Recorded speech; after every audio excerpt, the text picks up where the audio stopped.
What's up, everybody? What's up, world? Welcome, one and all, to the web show. Cueing those Rax horns. Thank you guys so much for coming back another week on Sundays right here at 5-ish p.m. PST. We appreciate you guys coming by for another web show, talk show, podcast. One of the last times, Chris and I, Mr. Monopulse Gaming here, we left off on a cliffhanger. Like any good movie, you want more. You want a little bit more, and we want to give you a little bit more of 2019. Now, we covered the first quarter last time, but this time, baby, we are getting the whole year done up to today. We're going to talk about the good games, the bad games, everything in between. We're mostly talking about from what we played, but we might have onesie twosies in there that might interest you guys. Now, during the live stream, chat, you guys have a job to do. If there's any game that we miss, or if there was something that really sparked your interest in 2019, please hit us up in chat and let us know, and we can chat about it. Also, if we're going on too long about one game, Fire Emblem, then in chat, be like, Dom, shut up, I'm tired of hearing this game, move on to the next one, and then we will do that too.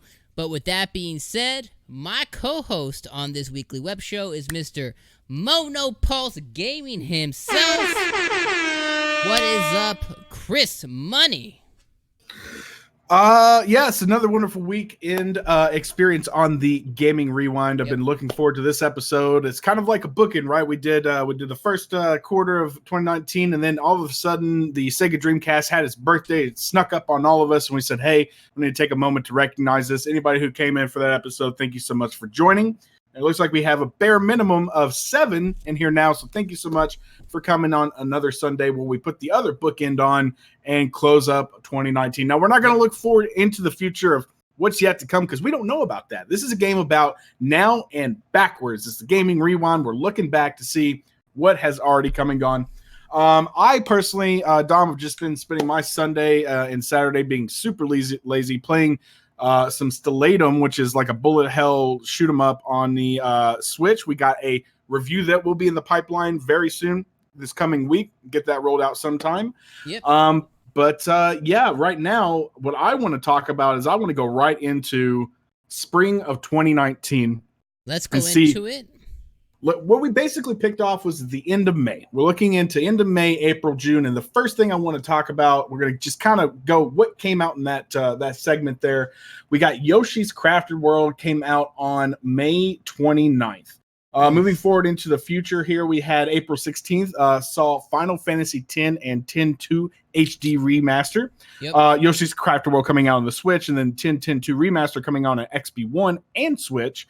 We also had Dragon's Dogma. Now, this was a title, Dom, that actually you came to me. It was like, you ever heard of this? It's actually a pretty good grab. It's a pretty good deal. I'm going to be playing it. I'm going to be streaming it. I never did pick it up, but I did watch your stream. Yeah. And I would have picked it up. And honestly, I probably still would one day. I just haven't gotten around to it yet. That came out on the Switch, and that is Dark Arisen. Ooh, spooky. Another thing that happened was Resident Evil 4 came out for Switch. Not only that, we had a number of Resident Evil remakes come out for the Switch, and I think they're all bundled by this point now, right? I think so. And then, of course, we had Persona Q2, the new Cinema Labyrinth, come out for 3DS. Still got titles coming out for the 3DS in 2019, y'all. It is not a dead system. Look at it right there. It still's got content coming out. So, 2019, I'm just going to say it like this. 2019 has been a fantastic year for remasters. In my 3DS. It's in there right now. But it's been a fantastic year for remasters, re-releases, revamps, remakes, whatever you want to do. This quarter in springtime, for me personally, the Resident Evil 4, the X-2 HD remaster, which I did pick up for Switch, were probably my buys, and I love 10. I actually never got around to playing 10-2. 10 is great. Yep. But as we even move forward into the end of this year, I mean, it's just really been great for remakes and new releases in general. Dom, did you pick up any of these titles? What'd you think? What I did pick up is a bunch of what's ups and chats. Real quick, I did want to give a little shout out to chat. Thank you, everybody. Jake, and for all you know, my pants are already off. I want to let you know that right now. You don't know and you're not going to find out, or will you? Real quick, Big Time Mark on Mixer says, what up? I say, what up, Big Time Mark? How you doing, playa? Mr. Andy says, he wants a panty party, and we're going to give that to you tomorrow. And Chris is going to bring the panty party to you. Yes, we will. Andy, you the man. We got Taro up in here. Yo, Taro Dub, what it do? And we got a new face in here, Mr. Joe Gordon. I've never seen you in here before, and thank you so much for joining. If it's your first time here, hello. Yeah, thanks for hanging out, man. Your second, third, or fourth, and I haven't seen you in chat before, and hello either way.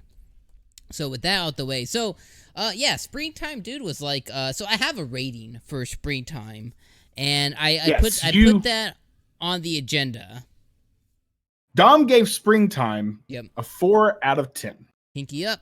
Yes, I did. So now here's the thing. I didn't mind Springtime. So the last episode we talked about quarter one, and some of the games that we talked about in quarter one was the Division 2, Resident Evil 2, Kingdom Hearts, Crackdown, Jump Force, Anthem, Devil May Cry.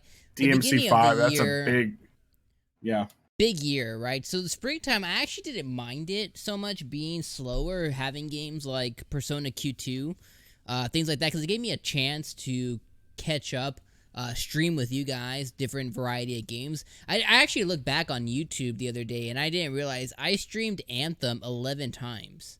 Damn, I played Anthem that much. I played it in the beta, so I streamed it on PC twice, and then I streamed it on the PlayStation 4 around like 8-9 times when I got the actual copy of the game. And I was like, damn, I think I liked Anthem. And you know what? Honestly, like I did like it. It just wasn't what it should have been. But anyways, I don't want to talk about the quarter one. I want to talk about Springtime. So it did allow me to catch up on games, so I was appreciative towards Springtime. Now, in Springtime, we said we got Yoshi, we got Final Fantasy remakes, Dragon Dogma remake, or I guess just a port. Resident Evil port. Persona Q is probably the only, between that and Yoshi, probably the only actual like new game on the list.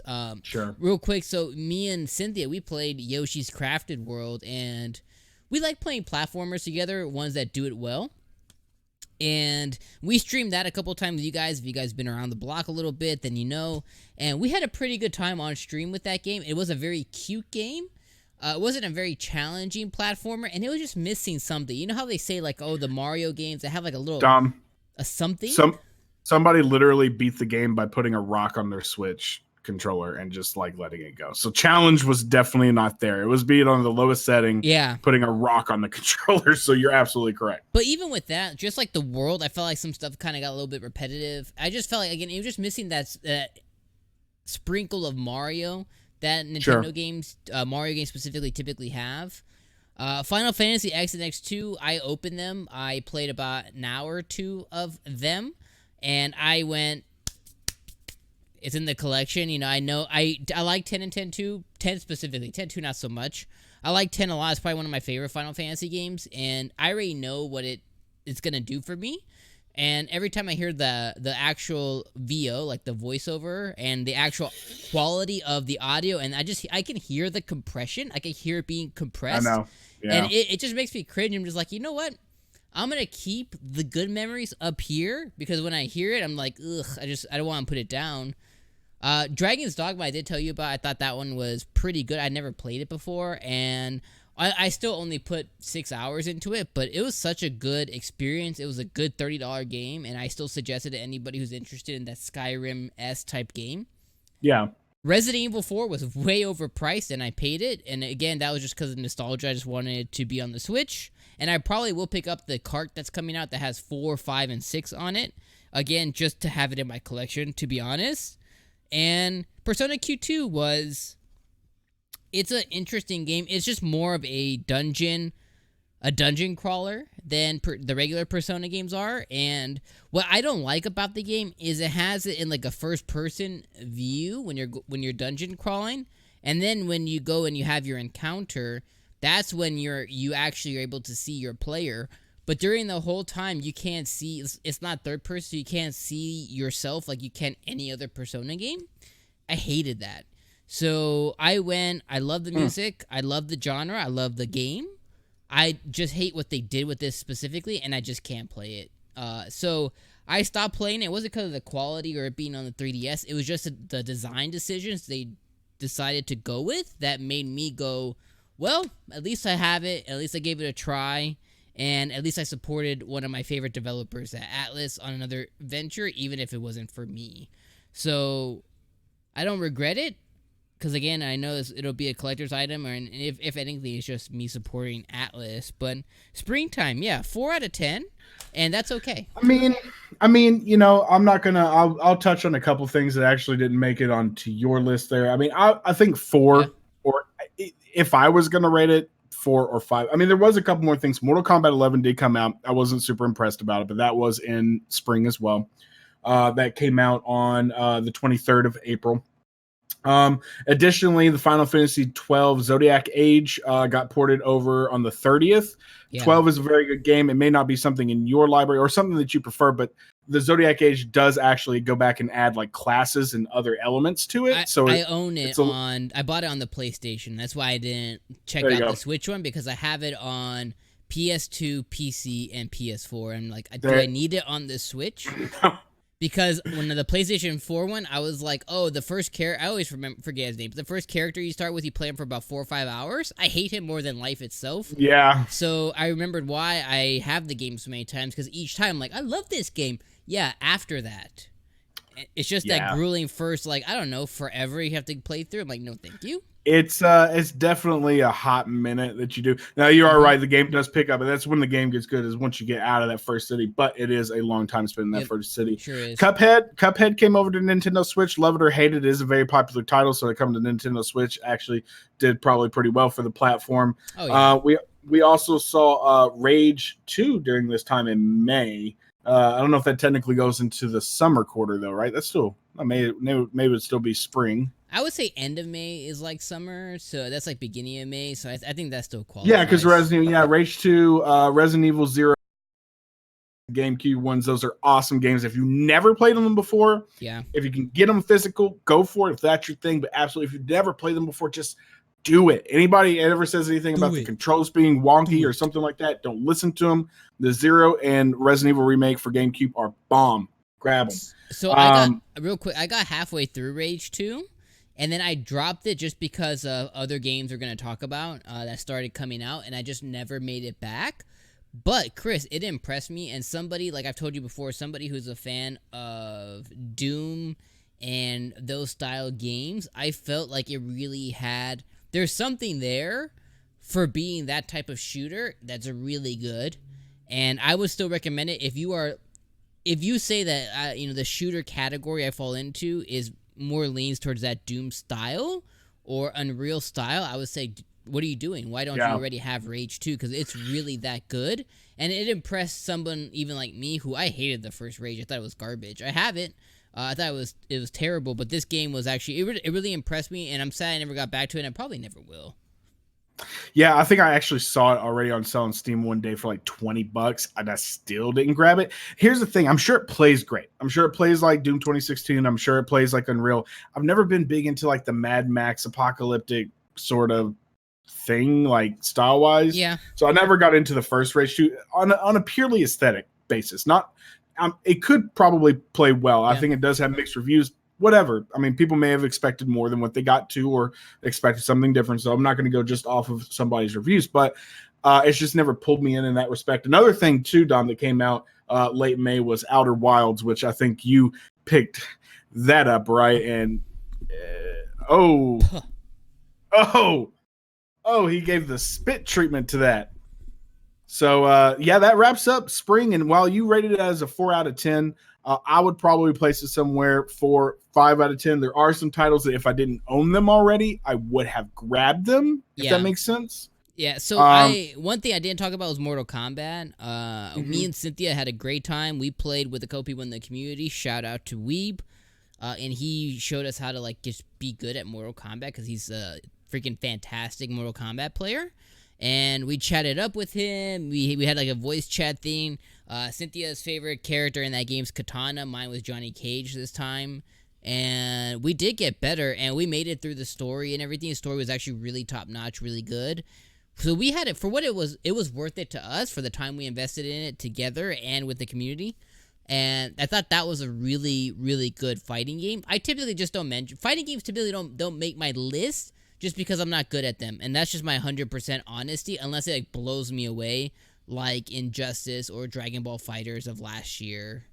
Things like I'm that. not, and we've established several times on here, and thank you for anyone who puts up with us commenting on fighting games, because we are not the authority on fighting games. We both like enjoy them in a way, but like they're not our go-to sort of games. Here's my beef with Mortal Kombat. It's nothing except for it just feels so clunky compared to something that's really fluid like Smash Brothers. And I just feel like the control scheme for Mortal Kombat is still stuck on the Sega or stuck on Andy, the SNES. I did finish the story. Me and Cynthia finished the story on Mortal Kombat. We put a bow on it, and it went on the shelf forever, basically. How was before we move on, my final question, because I didn't finish the story, was it worth it to complete? Yes. Okay. Yes, because when might go back and at least pull it up for that. When the worlds, the before and after clash, it was worth it to see it to the end. Even if it gets a little predictable, you still want to see it, and that's kind of what I'll let it go as is. All right, you can predict what's gonna happen, but you want your prediction to be right, and you want to see how they're gonna do it. And I thought it was good, and I think NetherRealm and WB do a really good job at fighting. I think one of the best fighting games and underrated fighting games of the last generation or the last 10 years has been Injustice 2 and the Injustice series. I think those are some of the best fighting games just because the story is so goddamn good, especially if you are a DC and superhero fan. You heard it here, folks. Go check it out if you haven't already. So that wraps up the springtime, and we look forward to summer. Crazy time. I won't go into your rating quite yet. We'll kind of wrap that up and put a bow on that at the end of all the tirades that I'm sure to come from this. But summertime, let's just say this, probably one of the okay, it's hard for me to say because I've only had the Switch for about a year, but I can't imagine that 2018 was better than this year. This just seems so action-packed with everything that's come out. We started with Crash Team Racing, which came out on June 21st. Now, you may not always be into kart racers, but it was actually fairly well received by people. Super Mario Maker 2, which was definitely something that a ton of people were looking forward to. Just trying to find out. Did that come out in July? Yeah, July sounds right. All right, so yeah, that was mid-July. Yeah. Sorry, I'm not finding it on here for the time frame. There we go. Yeah, Super Mario Maker 2. 2 of 2 matches. There we go. Oh, it was July 20. Sorry, it was actually June 28th. June 28th. Okay. Right there on the cusp there. So yeah. So with that being said, there was Bloodstained Ritual of the Night, which is coming to Game Pass Xbox Game Pass. So I'm actually going to be. It's cool. coming. It's coming up to Xbox Game Pass. Because remember you talking about that, I'm actually going to pick it up or download it for free or whatever. Marvel Ultimate Alliance 3, The Black Order came out on Switch.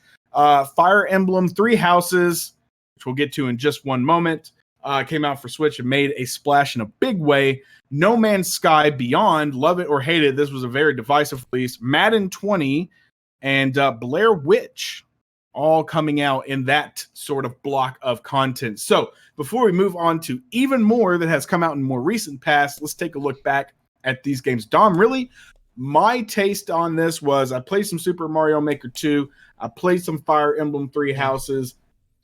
That is, now Fire Emblem 3 Houses, I have not completed it. I've put under double digits in.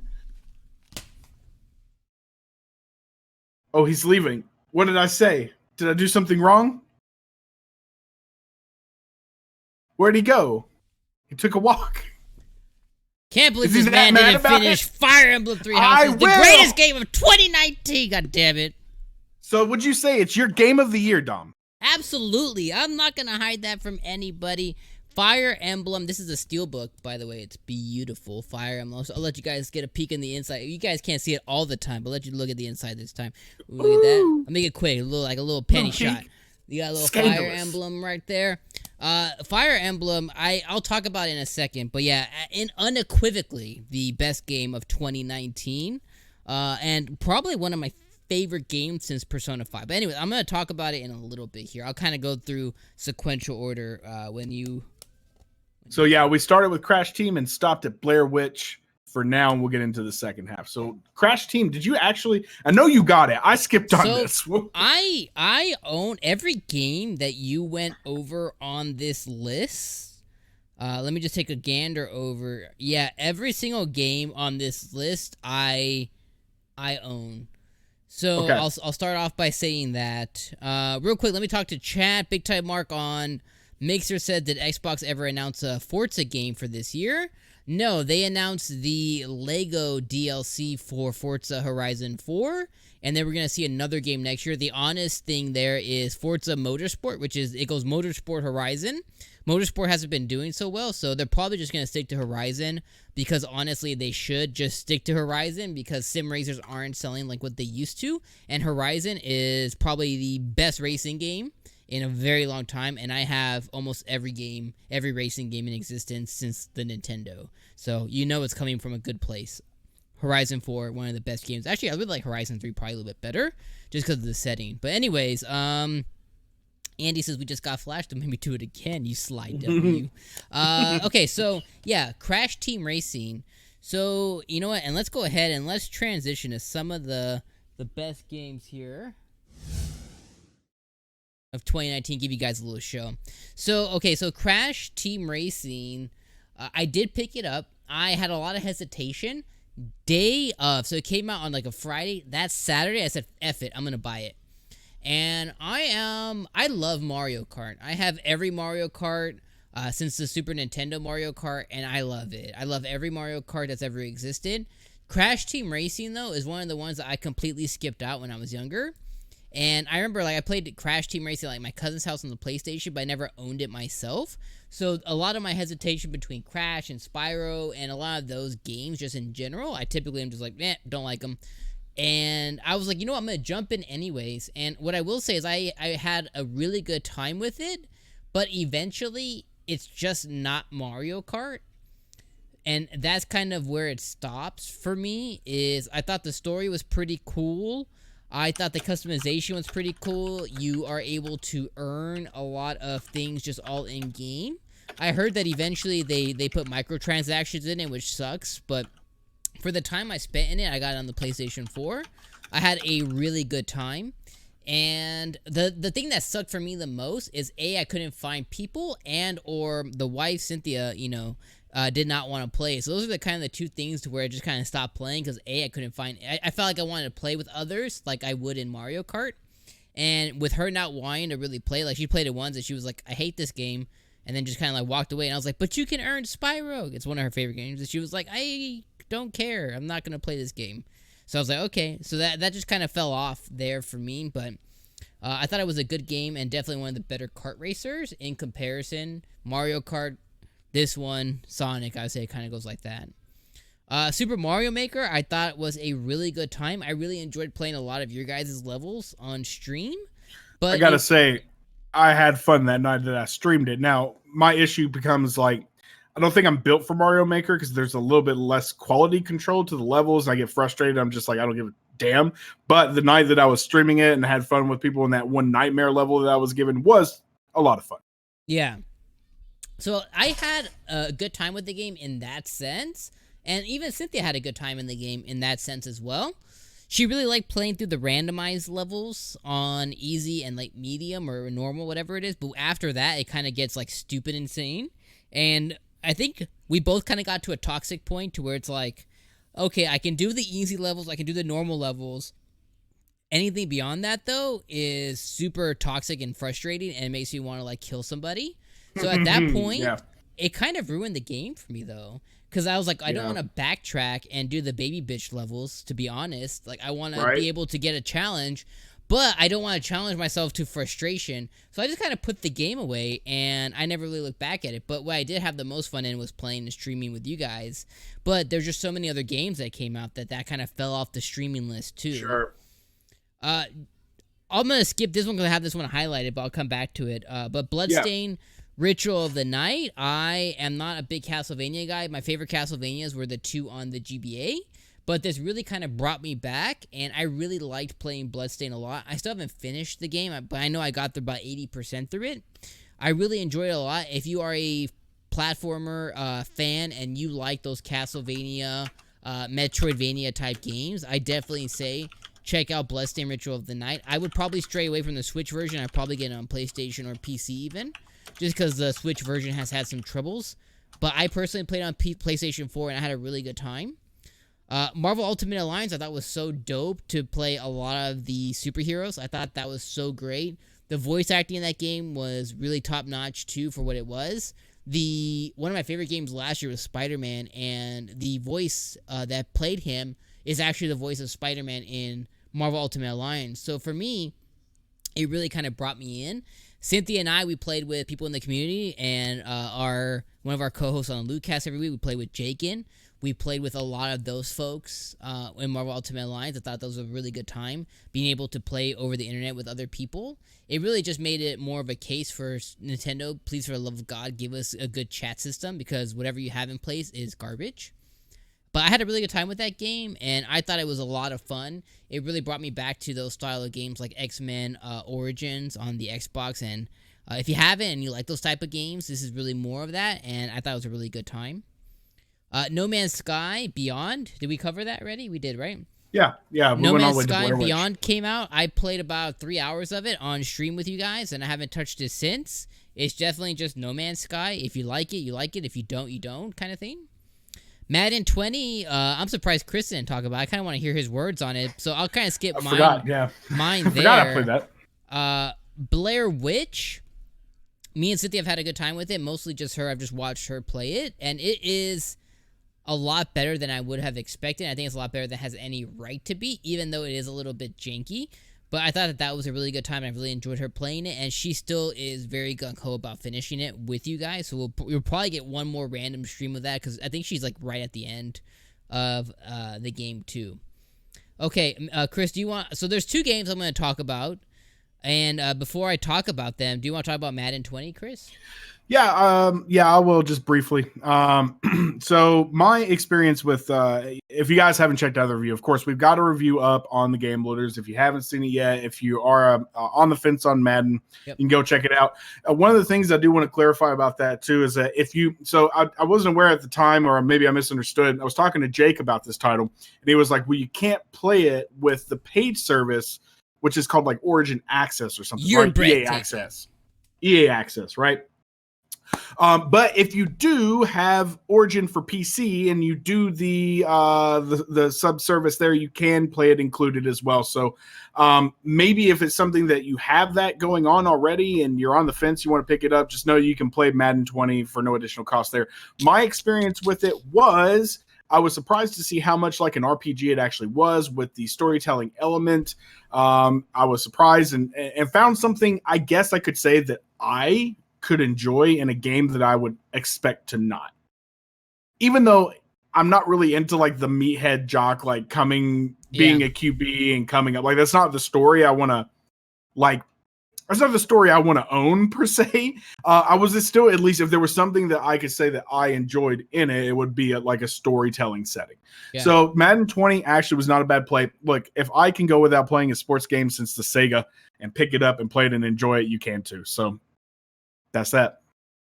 All right. So the 2 games I want to talk about in the summertime that really made my year so far, and these 2 games are on a short list of games of the year for me so far. Obviously, I've already told you guys that Fire Emblem 3 Houses is my game of the year, and nothing has changed that so far. But the game that I want to talk about that I was not expecting to like, and I bought on just a fart of the wind, was Judgment. And Judgment is a Yakuza-style game where you play a detective named Yagami.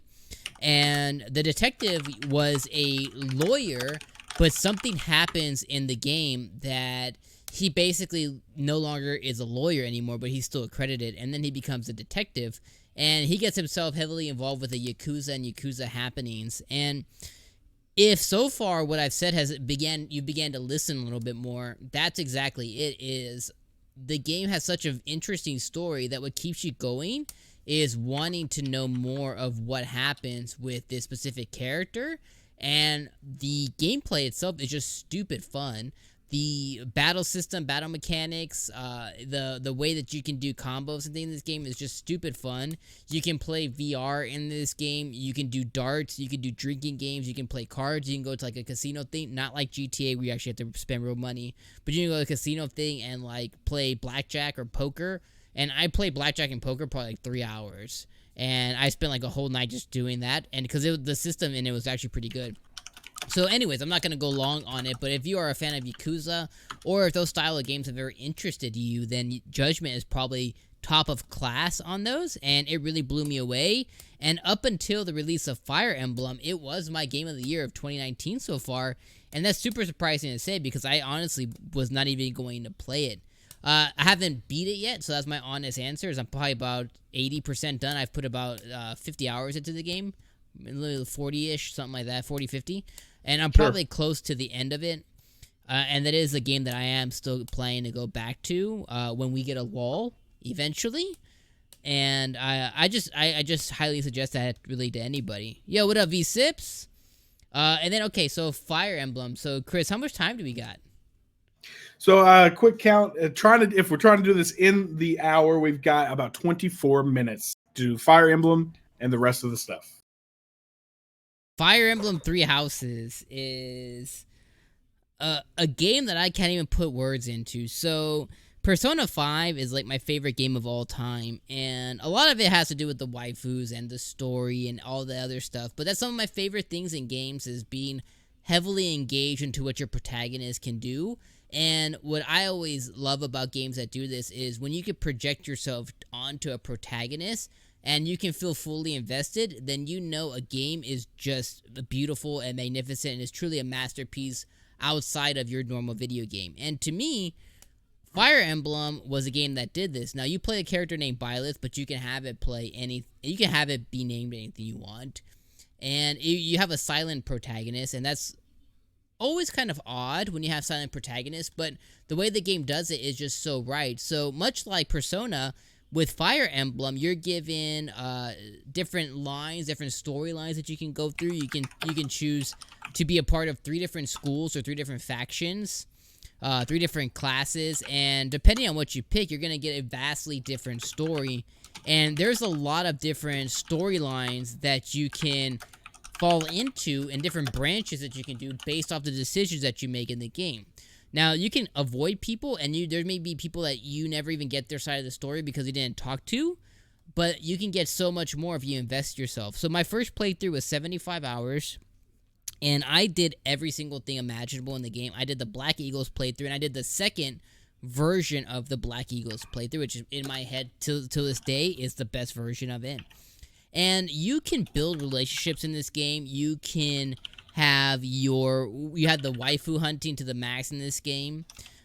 This story is fantastic. You just want to know more and more and more and more about the story. With even the people that are like the side characters, you want to know more about their story. How did they get here? What are they aspiring to do? Are they just fighting for the kingdom? Are they just fighting for the church? You want to know more and more about the game.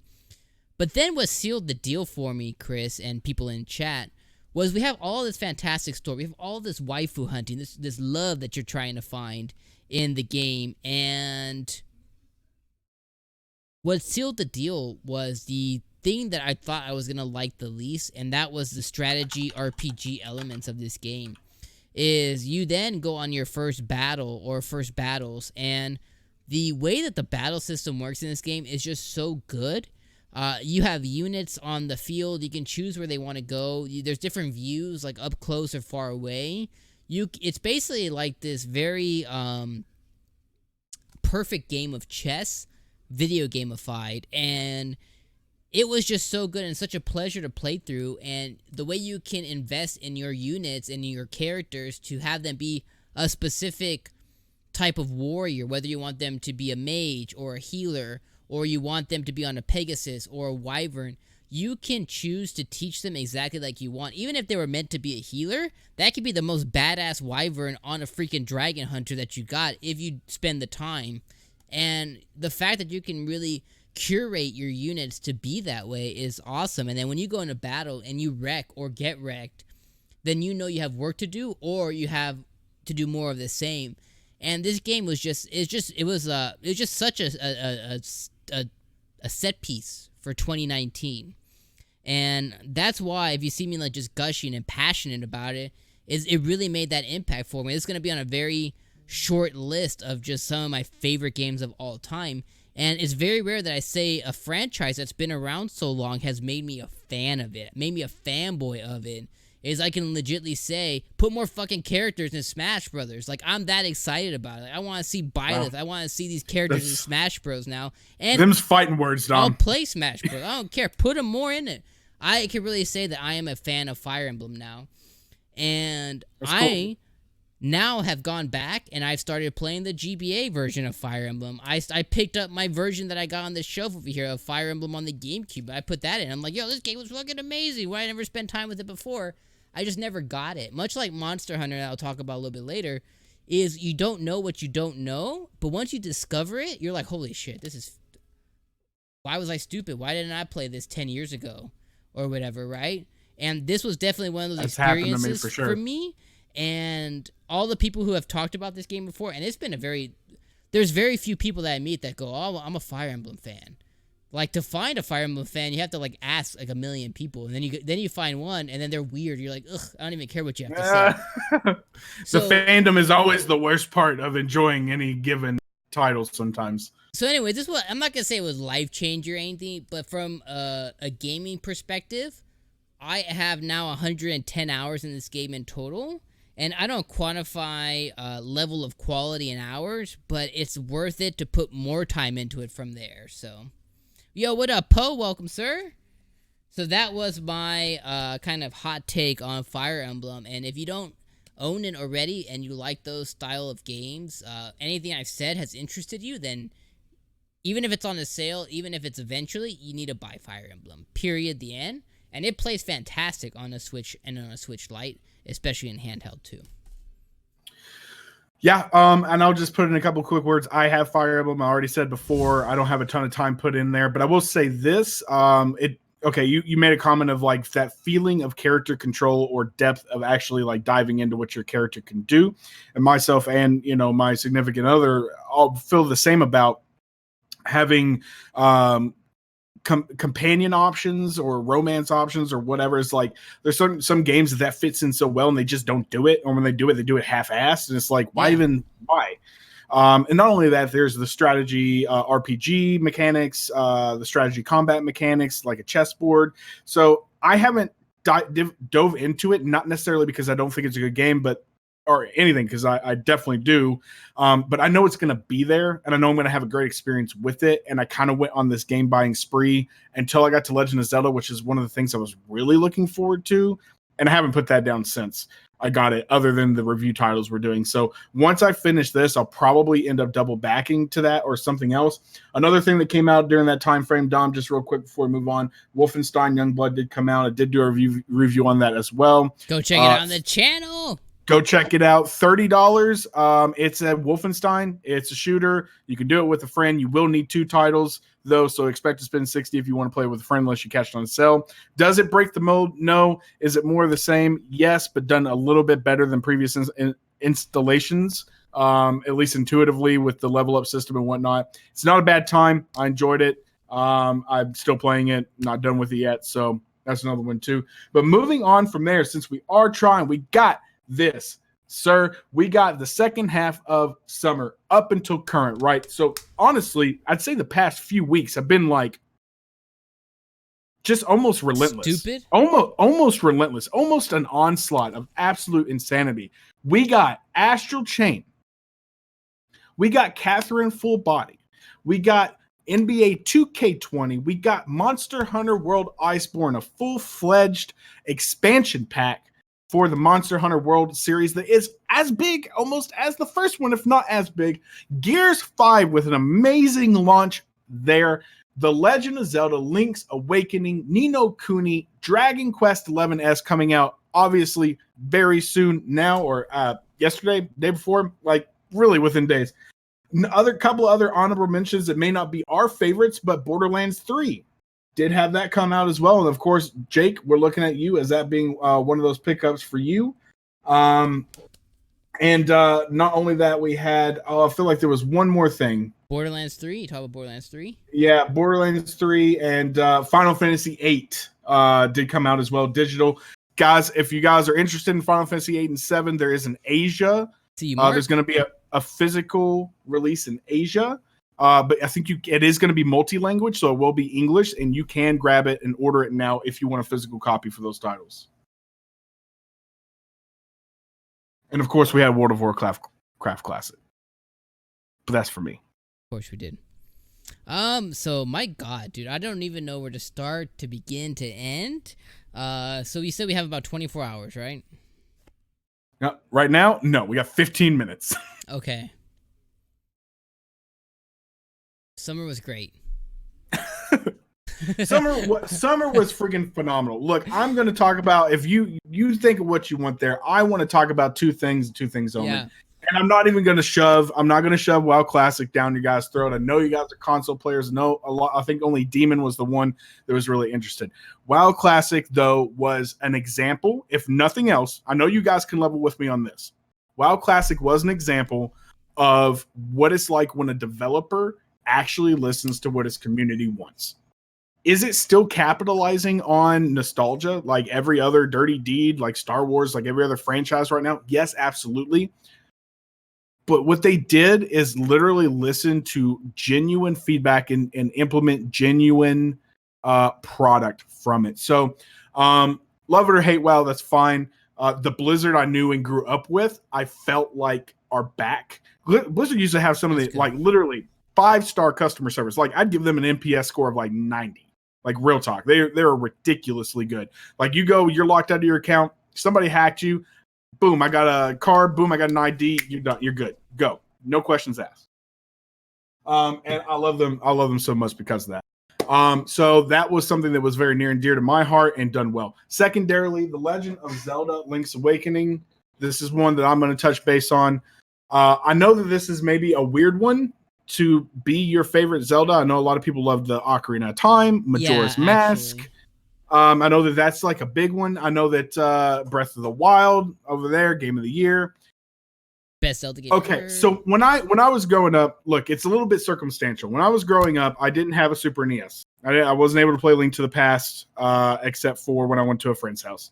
I had a Nintendo NES, and the first Legend of Zelda and the second Legend of Zelda on Nintendo are but frustratingly hard at best, right? They're difficult. They're a challenge. Brian. I did have a Game Boy Color, and I had Legend of Zelda Link's Awakening DX. And I played and beat it probably 2 or 3 times because it's what I had, and it's what I played, and it's what I completed, and I felt so accomplished as a kid completing this title that whenever it came back and it was getting some love, which I didn't expect, I was very stoked for that. So this one, it has its problems, mostly in the realm of technical, like FPS drops, little bloom effects. Maybe there's, as Dom said, he was getting a little bit of frustrated, maybe with some backtracking, which does happen in every Legend of Zelda. It is pretty obvious in this one. I have to agree with him on the Catfish Mall. I think some of you guys who are watching are on Catfish Mall right now, and everybody, even on Twitter, everybody's like, fuck this dungeon. I'm done with it. I hate it. I hate that dungeon more than anything. It's not. It's the first one though that I really came in and I was like, fuck this dungeon. So yeah. Anyway, long story short, I love this title. If you haven't picked it up, if you're waiting on it, just get it. If you can get it for cheap, get it sooner. You're gonna have a blast with it. Other than that, Dom, I touched on some Gears 5. Honestly, for me, it was just Gears. It didn't blow me away, but I haven't touched the story mode. I still have it installed, and I will. The multiplayer just felt very much like Gears, and I put down Gears at Gears 2. So yeah, that's just me. Big time Mark But in the chat from Mixer says Gears 5 is now on his top 20 games of all time. That is a huge compliment towards what they're doing over there. Yeah, I think before I talk about all the games here, because I know that the craziness mostly falls on me, which is okay. I'll talk a little bit more about Zelda. So I agree with everything you said about Zelda. Everything you said in your review. If you guys haven't checked it out already, it's our most recent review. Please go check it out. There's a lot of you guys in here. Just give it a quick glance over. It's a quick 5-minute review that my man Mono did of a very awesome game that he's very passionate about. So go check that out. Definitely help us out. And tell us what you guys think about it in the comments if you could too. Engagement's the best thing for us on the channel. But with Zelda, Link's Awakening, this was a game that's been on my radar. But here's my honest thing, is I wasn't expecting to like it. I love Zelda, but I don't love all the Zeldas. I like Phantom Hourglass. I like Minish Cap. Oracle of Ages, I wasn't a big fan of.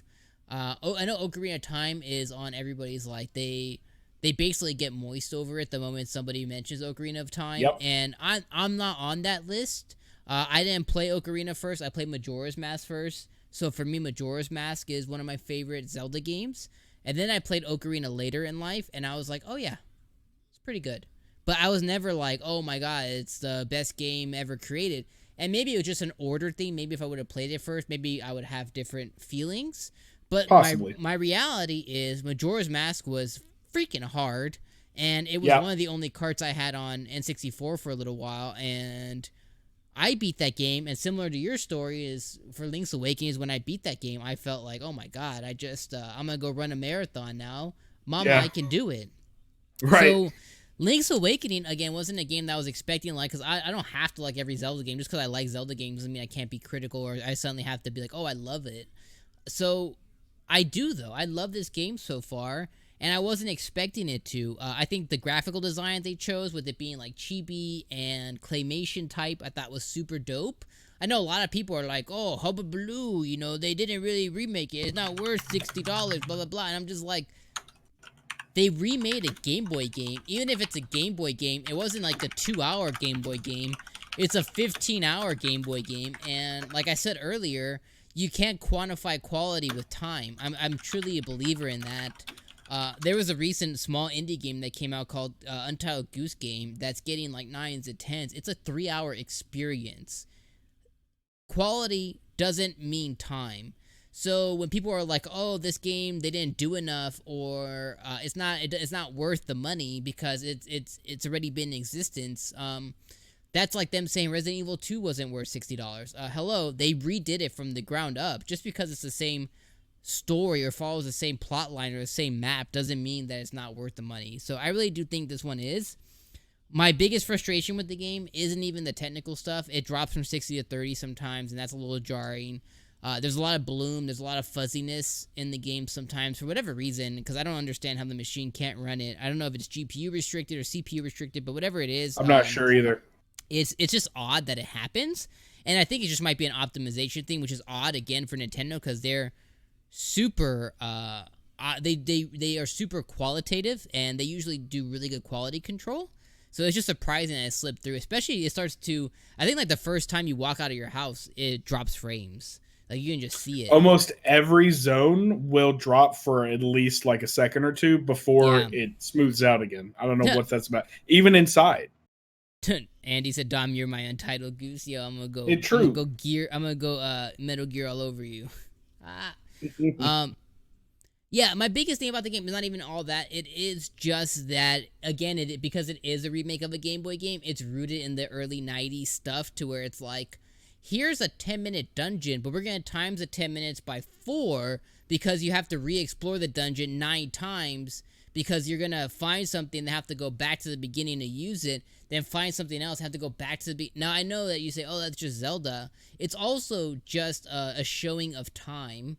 And the time that it was created. Yes, it is Zelda, but is it the best thing now? I would argue no. And in remaking the game, they could have made choices to expand upon different things as opposed to. But the other side of that is people would have probably been outraged if they went tinkering with any of the dungeons and saying it's not a remake. and maybe, I don't disagree. But I think 10% of the people buying this game are those people, and the 90 is the first timers or the people who never have really played this game, because that's what they're hoping to do. They're hoping to have people who've never heard of the game buy it. And I think that you have to make those decisions, even if you piss off the 10% a little bit, because you want more people to play it, and not for 10 minutes and get frustrated at their first dungeon. You want people to play it for the whole thing, or at least you hope so, right? So, again, the Catfish Maw was so frustrating. I hated that dungeon more than life. But what's cool is I followed that up with the Color Dungeon, and that was my favorite dungeon in the whole entire game. I thought it was awesome. It was well paced. It was difficult, but not like stupid difficult of just being difficult. I really loved that dungeon a lot, and I know that was a DX edition. So again, that proves my point that they added something that's timeless. They could have done that again with this game. So that's kind of my thoughts on Link's Awakening. Sure. It's worth the money. I mean, those are all valid.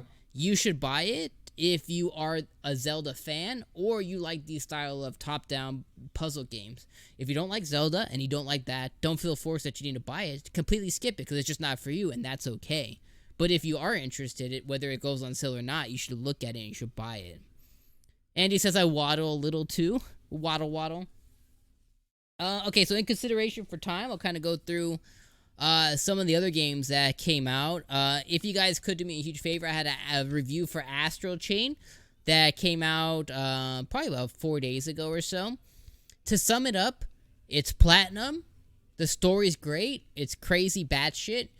You use the things attacking the Earth to attack themselves. You control them. You're a police officer. You play potentially an anime waifu. You have a ton of customization in the game. The combo system is fantastic. The music is an 11 out of 10 in the game. Sound design is 11 out of 10. It's probably one of the best looking games that you can purchase on the Nintendo Switch system.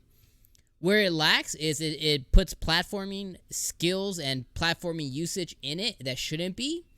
And a lot of the fetch quests in this game get very, very tiresome. And they make a 15-minute mission 45 minutes, and that drives me nuts. I hate when games do that. I think that they could have had a good 15-hour experience instead of trying to give you a 30-hour experience. NBA 2K20?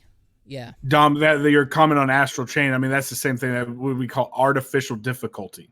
And the same thing with Legend of Zelda, backtracking of the dungeons, artificial difficulty. I tend to hate that kind of stuff too.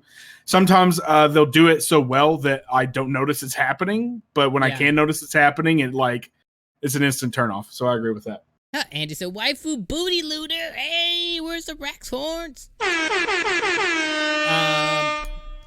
Moving on, NBA 2K20 was a game that was originally going to skip, but I saw that was coming out on the Switch, and I'm a sucker, so I bought into it. Reviews on the channel as well. This is actually our second best performing video ever, so if you guys have checked it out, thank you guys so freaking much.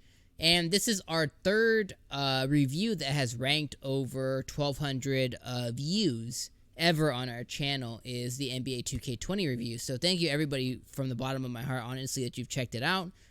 It just really means a lot, and I had a lot to say about it because I've been playing the 2K series since 2K started.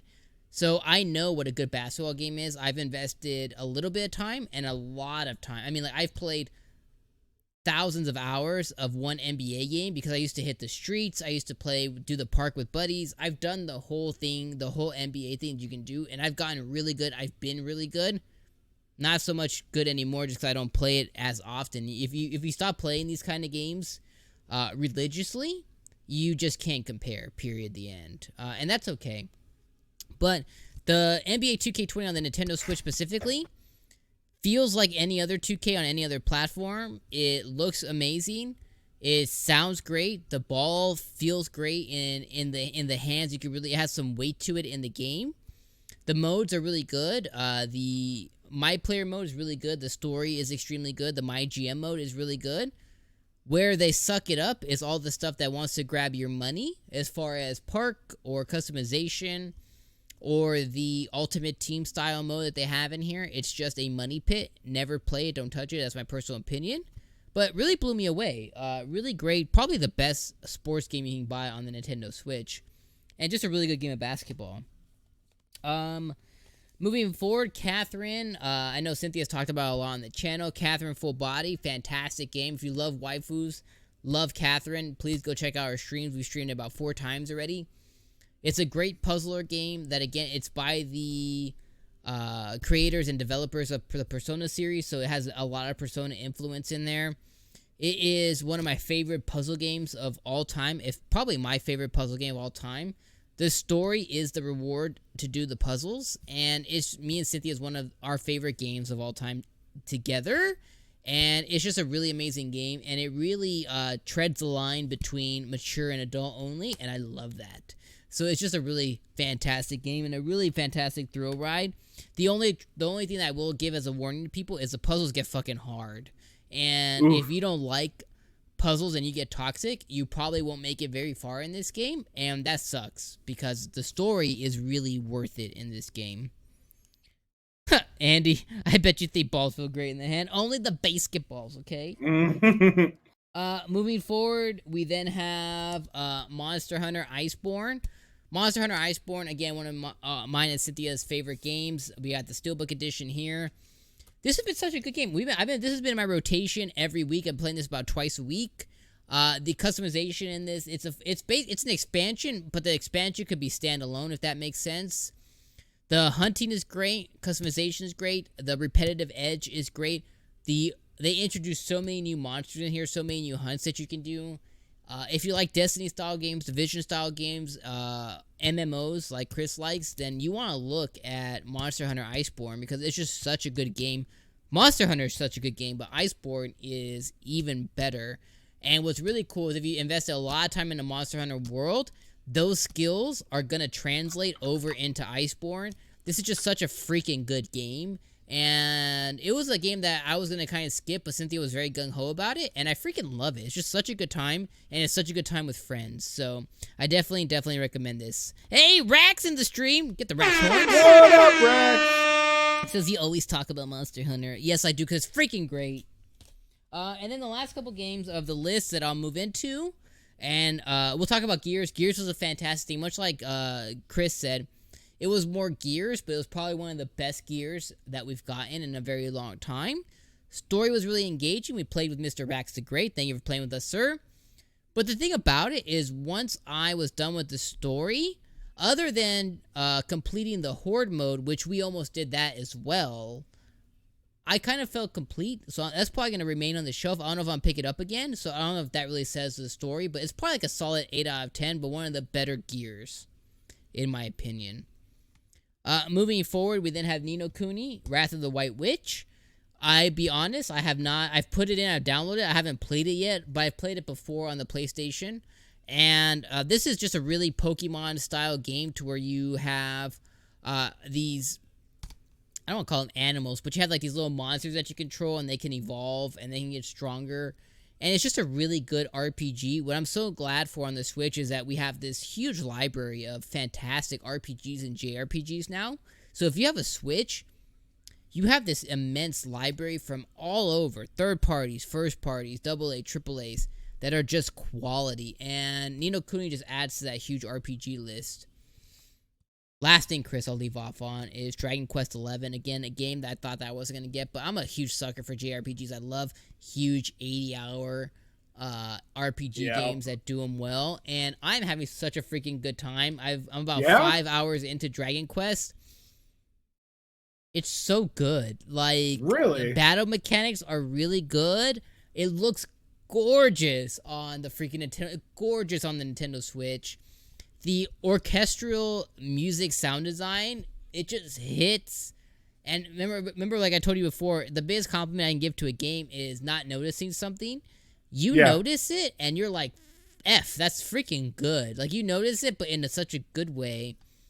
And exploration is good in this game. The battle system's good in this game so far. So, again, I'm about 4 hours into it.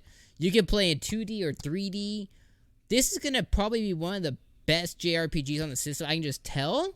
And a part of me is like, oh, you're an idiot. You should have played this when it came out originally. But another part of me goes, but maybe not. Maybe this is the best time to play because this is really like the whole package. I mean, the best time to play something is when it grabs you. And it's grabbing me. Like, I need to finish Link's Awakening. I do. But this game here scares me because even right now, I'm just like, I think I want to play more. I think I want to play more Dragon Quest.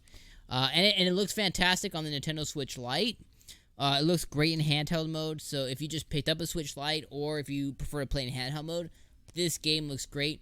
The one thing I will say is there is pop-in, but I mean, the size and scale of the game that they're trying to do, it really rivals Breath of the Wild, and even that game had pop-in. So kind of the same thing that you have here. That's the only bad that I can say about the game so far.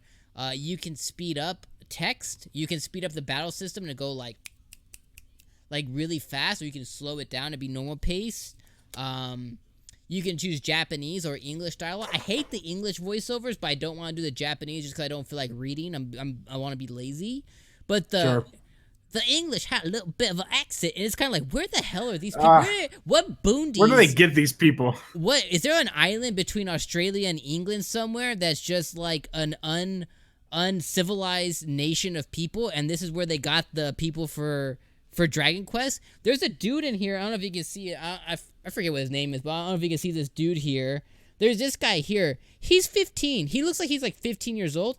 He has a voice like Barry White. He sounds like like the English version of Barry White. And I'm just like, what the fuck? Funny. What does he sound like? It was just a very odd decision from a VO perspective. But it's fantastic. Like, I am loving it. And I think this might be one of the games that I end up reviewing on the channel here very soon.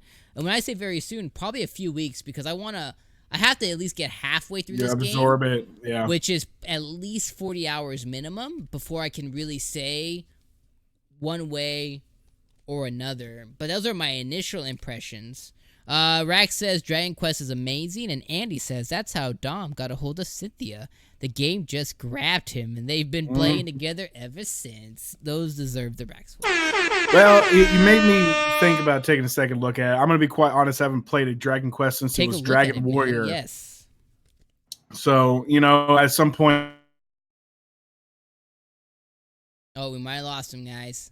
He went robotic. He got real passionate about the Dragon Quest. He was like, let me tell you about Dragon Quest. Look at his face. Look at that deep, passionate look in his eyes. This man is a man of hunger, and the only thing that can satiate it is a good JRPG. Did we get him back? I don't know. We might have got no. We still lost him. Well, let me put some more JRPGs in front of him. Do I have any more? And let me put some more RPGs. Am I satiating the hunger? Here you go. No. Oh, we got him back. We got him back, folks. I had a little Cox hiccup there. Thank you, Cox. Thank you. There's like one person who's like, I know what that is. The rest of them just took it a whole other way. Yeah, well, that's fine. Everybody has shitty internet, so they can go with that. Yeah, literally, I don't know what you said for a while, but I'm glad you came back. I just said when I usually get JRPGs, I get them back, and then I got so much backlog forever, and that's what I did recently. So, but honestly, dude, much like I told you about how Persona was a game you need to play. God, I got Persona 5 to play.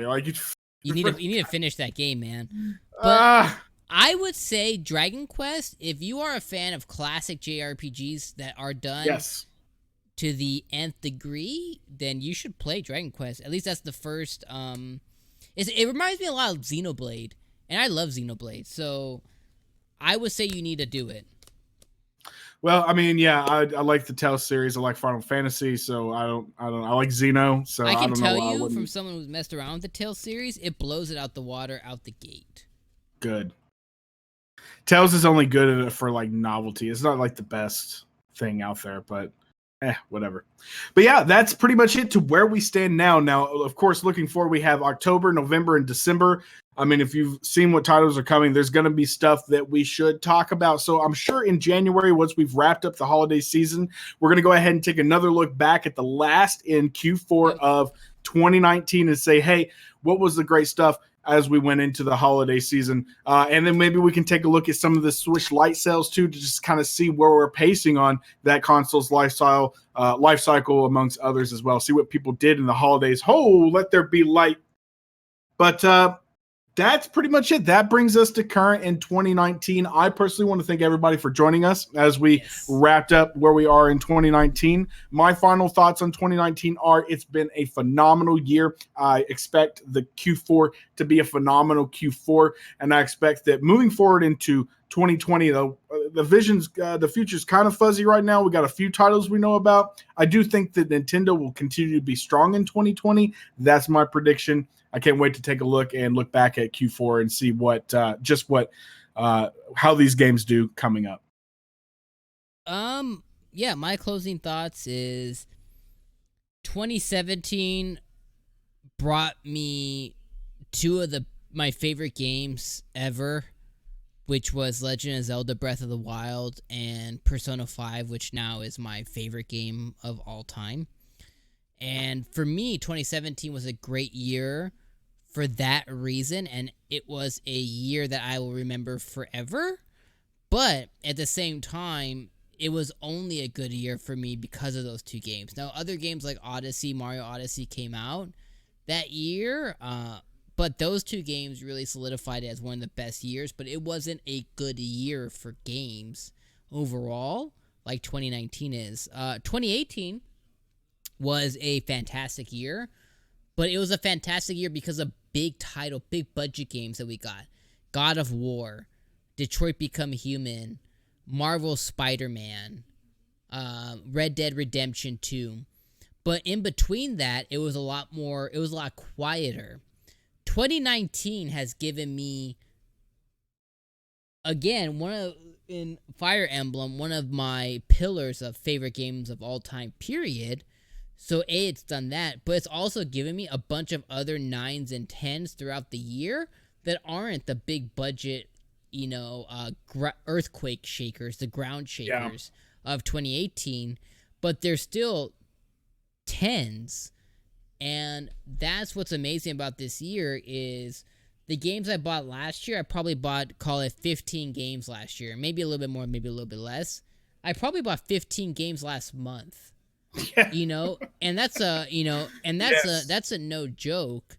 And a lot of times people say well, you can't even play all those games, or why would you buy that many, or whatever the case is. And this is my hobby, this is my passion, and I do juggle, and I have been juggling about 5-6 games at a time, working my way slowly through each of them. And this has just been a year to where, like last year, I had to go back, and in between the times, I played other older titles in between that. This year, I haven't even had a chance to go back to anything because things just keep moving forward. And I'm looking for a space like I had in springtime to catch up on what I haven't completely finished this year yet. And I want to keep supporting the good games, because here's the thing is, even if it wasn't my number one, it might be somebody else's that I share the same sentiments with, and I don't want to not buy the game if I have the ability to, because I want to show my support so that we keep getting more of them in the future, and it may end up being my number one, right? Dragon Quest XI was a game I was going to skip, and now I'm gushing over it. And if I missed it and supported it, I wouldn't be able to gush over it, but also maybe Dragon Quest 12 wouldn't get released, or at least it wouldn't get released in the United States if I didn't support it, right? So it's just one of those things I always think about too.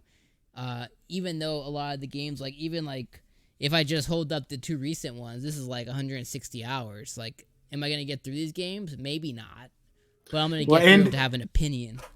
Andy says to your comment about why, talking about buying games to play later, why not?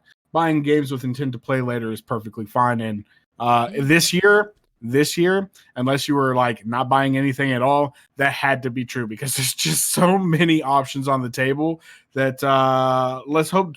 I'm not hoping 2020 slows down, but if it does slow down, I got plenty to play. So exactly, and that's what I'm looking forward to in 2020 the most. Not the big stuff coming, but the lull to be able to go back and finish the big experiences. That's why I enjoy like the Gears of War and stuff like that, because those are games that are Mortal Kombat.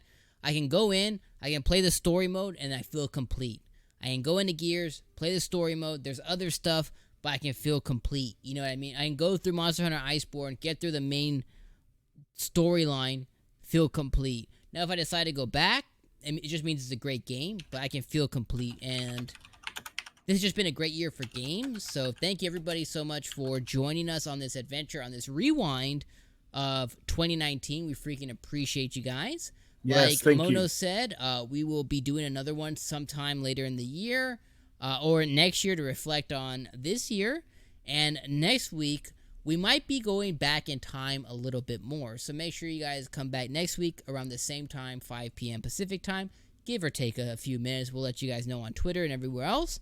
But to Andy and to everybody in the chat, to Brian, to everybody who came back, to Mix the Racks the Great, to freaking big time Mark, and everybody in the chat, thank you guys so much for the support, for coming in and chilling with us for a little bit on this Sunday. We appreciate. Will there be another live stream tonight? Probably not, but there could be. There's always a chance. So if we do, make sure you come back for that. And if you haven't already, go check out what we already have, which is our most recent reviews of Link's Awakening and Astral Chain, because we would freaking love it if you guys did. So from me to you, you guys stay classy. Chris? I got more of the same to say. Thank you so much, guys. From me to you, thanks for being here, just like Dom stated. And I will see you guys tomorrow night for a little bit more hunty. Yes, right. We're going back to the pantsuit. So thank you guys for joining us. Next week's going to be super fun. We're going to have a little time capsule piece. I'm really excited about it. I've already got stuff cooking in my head of how we can do it. So thank you for being here this week. And just thank you to the awesome community the Game Looters has. You guys are wonderful, top-notch.